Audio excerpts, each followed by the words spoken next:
O que as diferentes cosmovisões afirmam sobre o corpo dos seres humanos? O que é o corpo dos seres humanos para cada uma das cosmovisões? Veja lá, irmãos, para a cosmovisão dualista, aquela baseada na filosofia grega, o corpo é o cárcere da alma. A alma está aprisionada no corpo. A alma é boa, o corpo é mau, e o corpo aprisiona a alma. A morte, portanto, é uma libertação, a libertação da alma. Para os cristãos, que também estão fundamentados nessa filosofia dualista grega, o corpo é a morada temporal de uma alma imortal. Quando o corpo morre, a alma também como que se liberta e vai ou para o paraíso, para a bênção eterna, ou vai para o inferno, ou vai para o purgatório. E os monistas? Aqueles que acreditam no panteísmo.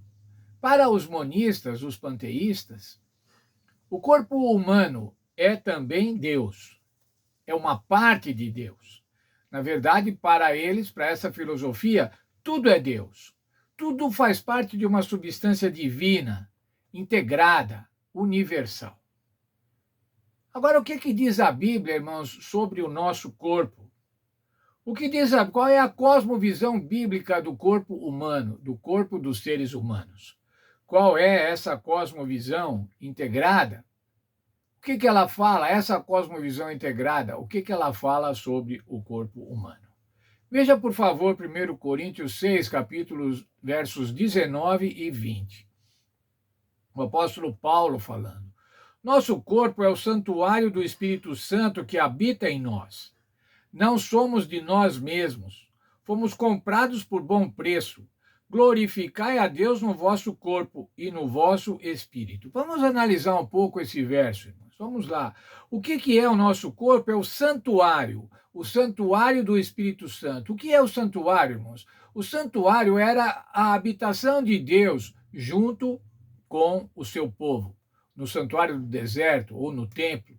O Senhor se manifestava fisicamente, estava presente lá.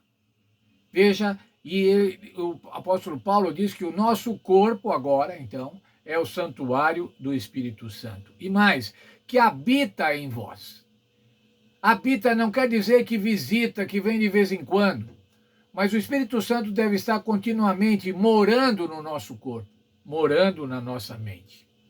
Ainda continuando, nós não somos de nós mesmos.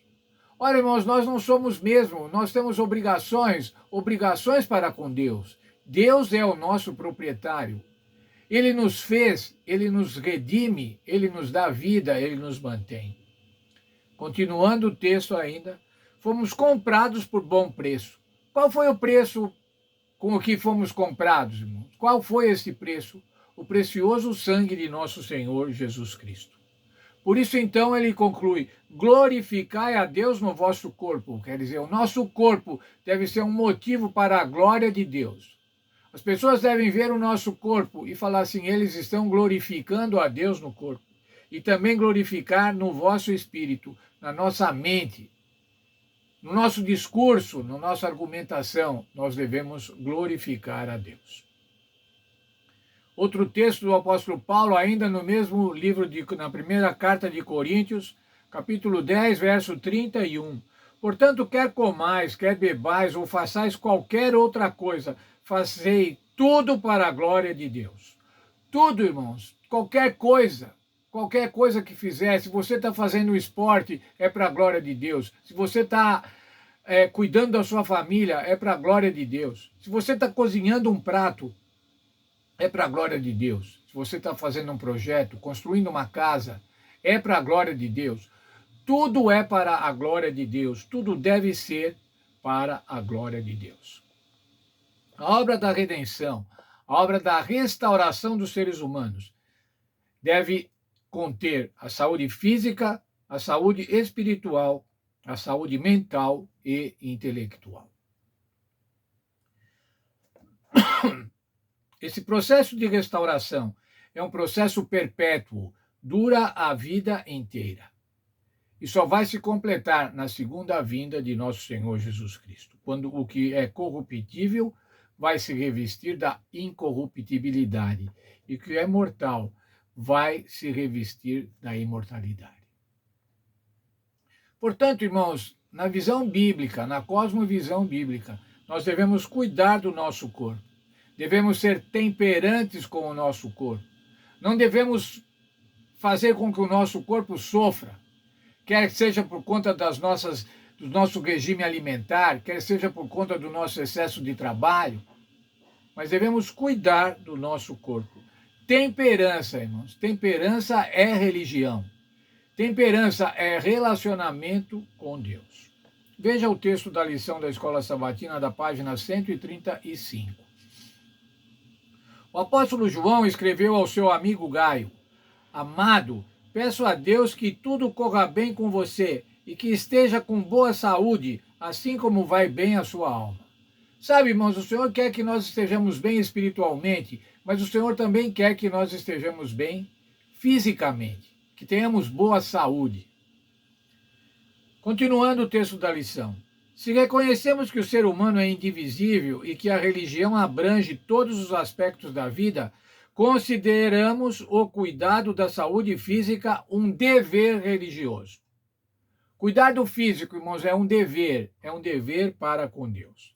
Devemos ser guiados pelo princípio inspirado, lá de 1 Coríntios 10:31, que lemos agora há pouco.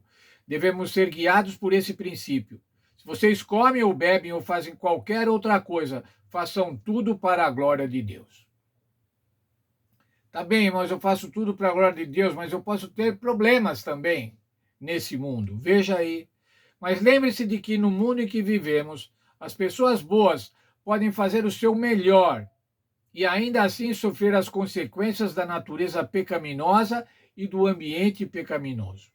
Então devemos confiar em Deus e fazer o nosso melhor e deixar os resultados para Ele. Sabe, irmãos, cuidar do nosso corpo, ser temperante, não garante que estejamos livres das doenças. As doenças são por conta do pecado, são por conta do ambiente. E pessoas boas, como diz aqui o texto da lição, acabam sofrendo. E você às vezes fala, mas o fulano foi temperante o tempo inteiro. Ele era vegetariano, ele fazia exercício e contraiu um câncer. E muitos aproveitam dessas situações para dizer assim, tá vendo? Não adianta nada ser temperante. É claro que adianta, irmãos. Nós somos templo do Espírito Santo e devemos cuidar desse templo. E se nós contraímos alguma doença, se nós tivermos algum problema, se a vida não for a melhor, se tivermos aflições, devemos confiar em Deus, porque um dia nós vamos ser revestidos da imortalidade. Nós que somos corruptíveis hoje e ficamos doentes hoje e morremos hoje, nós vamos ser revestidos da incorruptibilidade. Isso quer dizer saúde plena, saúde total, vida eterna em Cristo Jesus.